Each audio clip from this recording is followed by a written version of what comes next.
Hey, it's State of State. We got your Nittany Lion update. It's a football discussion with Tom and Justin, so kick back and press play. With former Penn State and NFL defensive back Justin King, I'm Tom Hannafin. This is State of State. Please like, comment, subscribe, rate us, and turn on notifications. Follow us on social media at State of State Pod. Comment on our YouTube channel. And if you haven't done so already, you can become a member of our YouTube channel. For just 99 cents a month, you can get all upcoming episodes of State of State, plus our entire members-only playlist, ad-free, commercial-free. Hit the join button on our homepage or follow the link in the description of this podcast.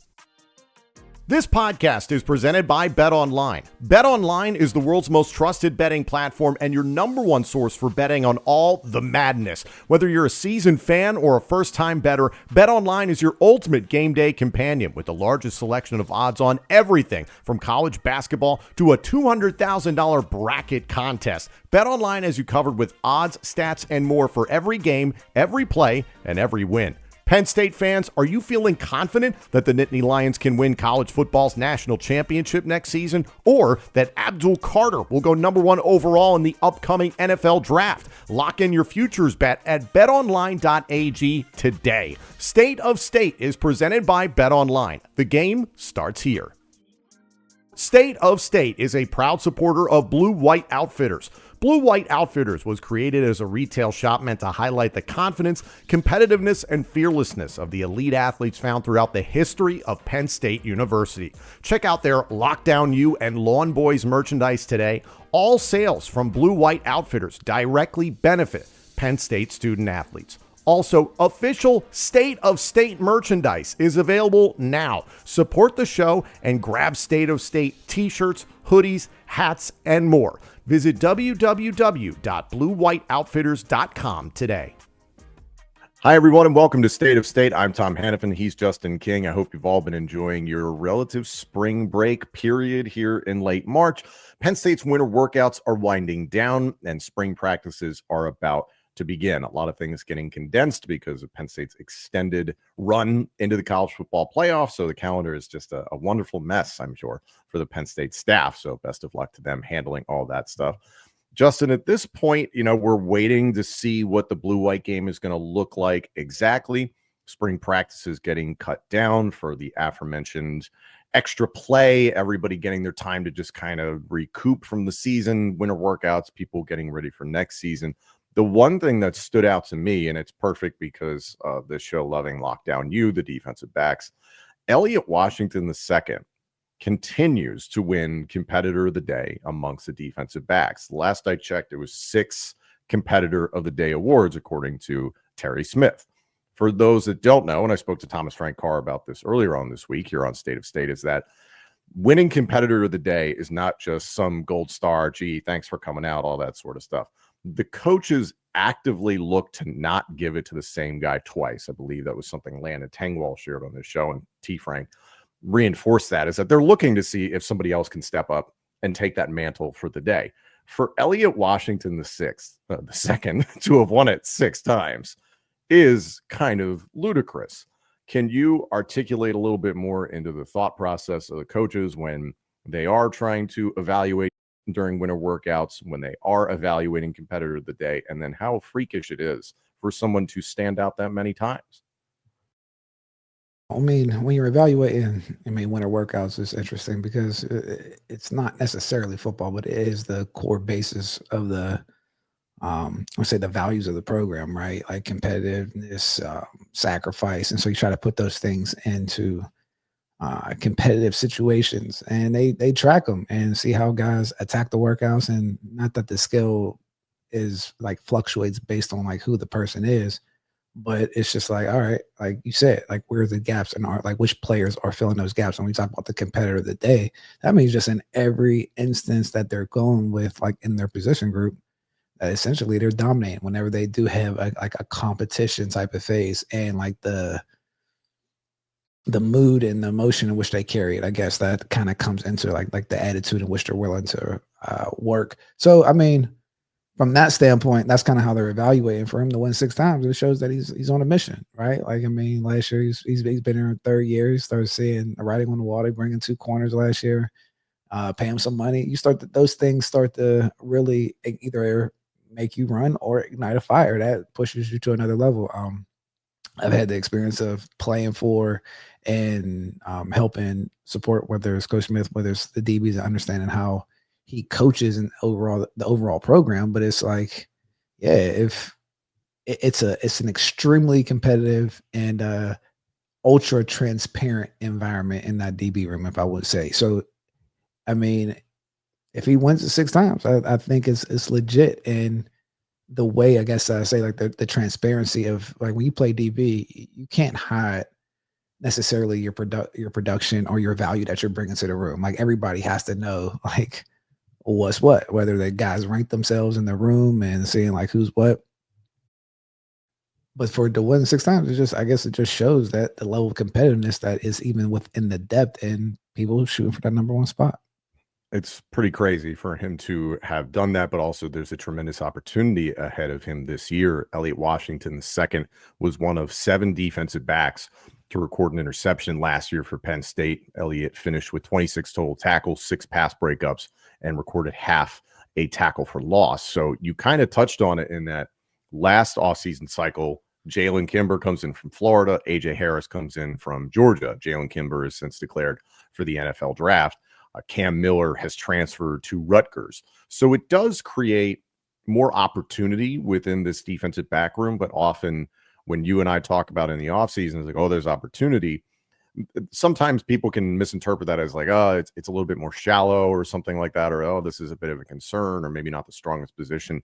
The way I'm looking at this on paper, man, I mean, we're a little biased on this show, but this defensive back room is deep. The way that you look at the group as it stands now, considering the departures of the aforementioned Jalen Kimber, Cam Miller, and then amongst the safeties, Jalen Reed and KJ Winston, how do you feel about the group as a whole, considering Jim Knowles is the new defensive coordinator and what he's inheriting?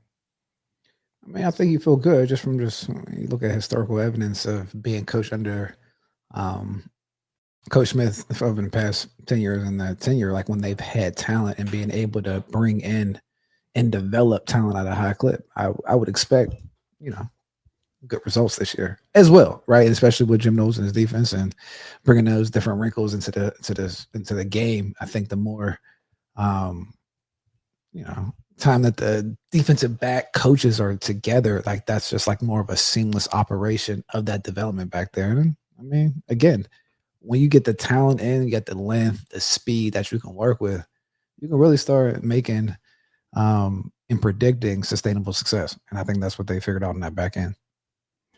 Penn State's cornerbacks, as they're listed right now, you have AJ Harris, Zion Tracy, Elliot Washington II, Antoine Belgrave Shorter, who's somebody you and I have talked a lot about on this show. Alan Zamitis has spoken glowingly of him on this show, kind of smartened us up to ABS a little bit before everybody was aware of what he could be. Davian Collins, the transfer formerly from Mississippi State, was perceived as more of a project long-term, but really came on last season and played well. And then you've got some guys that you're just kind of waiting and seeing, and it's not a bad thing. It's just they're young. Redshirt freshman cornerback Tyler Armstead, redshirt freshman Kenny Wosley Jr., redshirt freshman cornerback John Mitchell. And there is some buzz about cornerback true freshman Darius Dixon out of California from Mater Dei. I know we've talked about him in the past. So do you see a scenario where any of those young freshmen, redshirt freshmen, crack the lineup this coming season? Or is it deep enough that it's like, hey, these guys can chill? I mean, I think the program's at a place where talent plays. And with the guys coming in January, you get the opportunity to snag one of those spots, whether it's the first, second, or third DB spot to get quality reps. And I think that's important, especially when guys make a splash when they come in from developed programs like Mater Dei. You typically are ahead of the curve, and you've seen that where you can have early contributors. I mean, especially in that defensive backfield. The departures that I mentioned, Jalen Reed, KJ Winston, Cam Miller, and Jalen Kimber, is there a fit within this defense the way it could look under Jim Knowles, that with the returning guys, you're like, hey, I kind of like this guy in this spot. Maybe he wasn't there last season, bouncing around maybe to a nickel spot or a guy playing more safety. There's been that talk about that jack position that Jim Knowles likes. Penn State tends to refer to that as a lion position, but we'll see how or if that really manifests. Something Thomas Frank Carr talked about earlier on this week is that historically for Jim Knowles, that can either be a hybrid safety or a hybrid outside linebacker. So it all just kind of depends, and we're still very much in wait and see mode. But at least from what you know of these defensive backs from last season, do you see any position movement necessarily? No, I'm just interested to see the development of Zion Tracy. I think he had some dynamic qualities and things that he showed last year, and just another year under, just the coaching on that back end, and, the defensive coordinator, and like how they move him around. Like you say, he played that star position and being a punt returner. And if he moves into that corner slide or he stay inside, and just seeing how that maturation process is going to go is intriguing to me. One thing I spoke with T. Frank about earlier on this week is there is going to be a focus in spring ball, naturally the wide receivers, but also backup quarterback. And I do want to get to wide receivers here in a moment. But Drew Aller, you know what you have going into 2025. The challenge of this season is that you don't feel as confident as you did in years past because Bo Perbula was a solid number 2 quarterback. And I think this team has since learned its lesson from the Taquan Roberson debacle in Iowa and having a dependable number 2 quarterback at the ready. The presumption is that by the time we get to September, the number 2 quarterback would potentially be Ethan Grunkemeyer. And Ethan Grunkemeyer is a guy who some people said he has better passing qualities than Drew Aller and has a little bit more mobility than Drew Aller. So curious to see what that is. Like, I think there's people that jump to conclusions that he threw an interception his first pass in the game against SMU in the playoff, and oh my God, he's terrible or something like that. It's just like, it's a wash. I don't even consider what happened at SMU in terms of evaluating him, but it is a thing to pay attention to here in spring ball, is that it's kind of like, hey, this is more of an open competition than it's been for the last few years in terms of that quarterback position. How do you see Penn State managing this? Is this going to be something where they're just going to stick to what they do in terms of developing from within? Or is it a situation where it's like, maybe this is something where they dip into the transfer portal, and maybe not this cycle, but maybe after the 25 season? You're saying for a quarterback? Yeah, maybe. I mean, that's a tricky proposition, I guess. I mean, to find a guy that you invest that much money in and be ready-made versus kind of develop it internally, I think is more the Penn State philosophy and the safer when you're dealing with a quarterback, because you just never know what you're getting from just the history of a quarterback. Sometimes it works, so depending on the program that you have or quarterbacks or the offense that you're asking them to run, or if there's a previous history with the offense coordinator, there's a lot of different variables that come into play there. But I think how Penn State has shown, I think they will develop within and continue to recruit at a high clip, because I think that's how they've been able to at least keep that quarterback room intact, right? Because you think of a Drew Aller, if that was going to be the case, I think we probably did that before he started to plan, and give him some time if True. that were going to be the case, right? Because it shows that they're committed to acquiring and developing talent to an extent, right? I think if they need to go out and find like a ready plug and play receiver, they will do that. But I think that quarterback position, just the way that the overall program operates, that's a hard one that I see them kind of going out to the transfer portal to have like a starter come in the offseason. There's buzz about Jackson Smolik as well, redshirt sophomore, and not to forget about a redshirt sophomore quarterback Jack Lambert, and then the incoming freshman Beckham Kritza, 6'5", but 195 pounds, who has to work on his body and is more of a project long term. I am in complete agreement with you in terms of what you were just saying about quarterback. This program under James Franklin, especially at the quarterback position now in the NIL era, like we haven't even seen them flirt with a transfer portal quarterback situation, right? This seems like a recruit, retain, and develop strategy, especially at quarterback. And I think especially in this NIL and transfer portal era, it's been proven that that is the most effective. Now, I will hear the argument of, well, the national championship just featured 2 transfer portal starting quarterbacks against each other. And you tend to see more success when those guys are upperclassmen, multiple years starting in major college football. That's where you see the success. But it does also feel like an indicator to me, Justin, when a program does go into the portal to go get a veteran quarterback, even if it is for a year maybe 2 years, is that I don't want to paint it as a negative necessarily. Like, I think it's kind of worked out pretty well. Ohio State, Will Howard, yeah, that was the success, clearly. Notre Dame going from Sam Hartman to Riley Leonard, that was successful for Notre Dame. So there are positives. There are certainly negatives to that situation. We've seen where that's not worked out. To me, that would be a staunch departure from what the identity of this program is for James Franklin and company to break glass in a case of emergency and hop into the transfer portals like, oh crap, we need a starting quarterback right now. Like, I'd be stunned. Not as stunned if that happened. And also, I just think it would be an indicator program wise that it's like, this is a hard pivot. What do you think?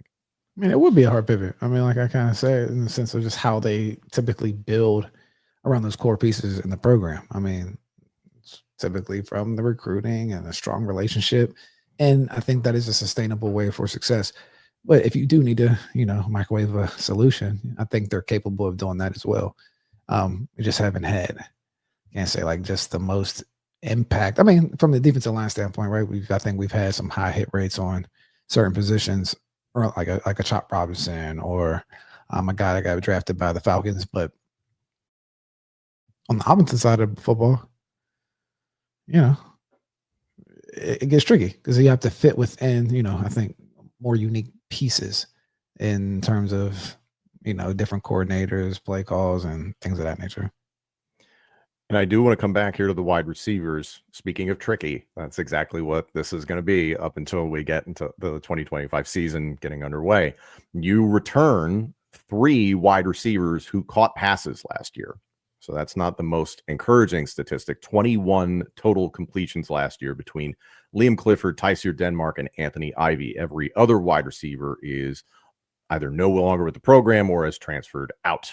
So does kind of give you a little bit of pause. Kyron Hudson and Devontae Ross, we're talking about competitor of the day, winter workouts, that sort of stuff. Those two have gotten some love that we've seen throughout winter workouts. So there's some encouraging aspects to that. But how much can Penn State fans really glean from the wide receiver room in spring ball?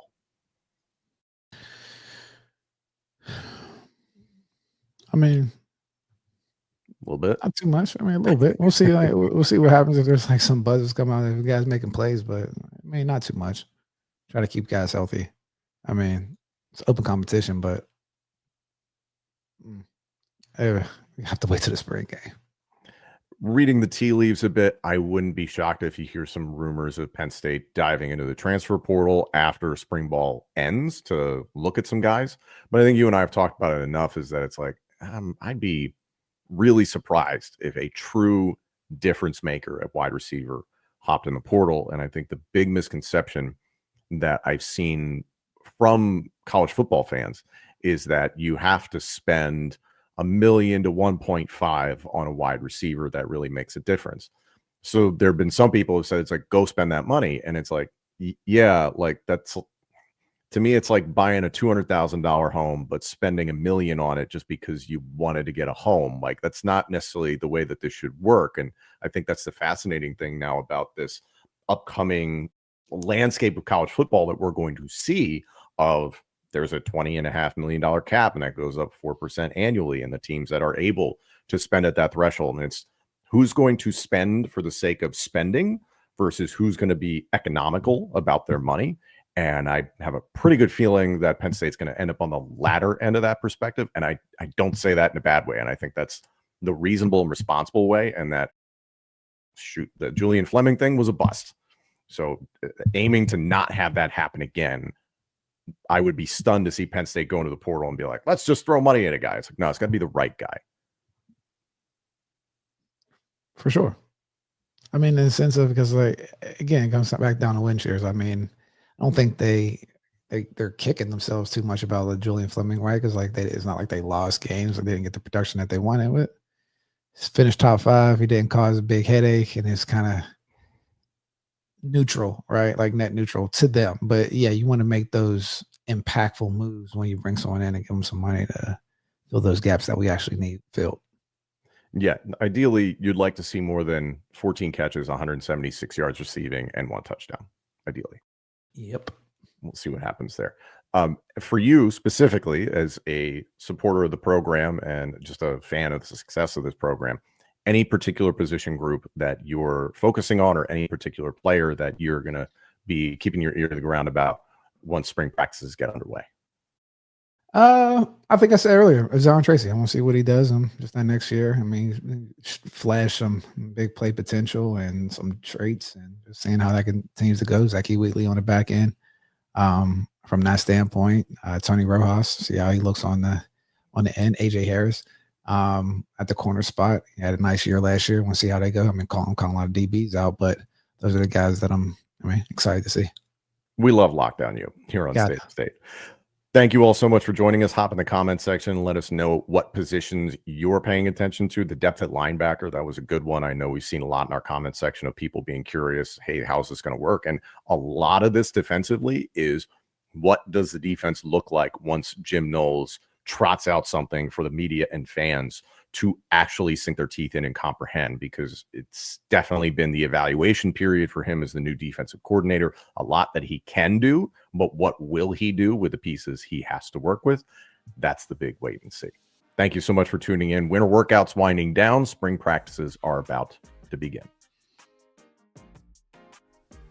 Thank you all so much for joining us. This episode and our entire library of shows is available now on YouTube, Apple Podcasts, Spotify, and wherever else you get your podcasts. Please like, comment, subscribe, rate us, and turn on notifications. Follow us on social media at State of State Pod. Comment on our YouTube channel. And if you haven't done so already, you can become a member of our YouTube channel. For just 99 cents a month, you can get all upcoming episodes of State of State, plus our entire members-only playlist, ad-free, commercial-free. Hit the join button on our homepage or follow the link in the description of this podcast. State of State is presented by Bet Online and by Blue White Outfitters.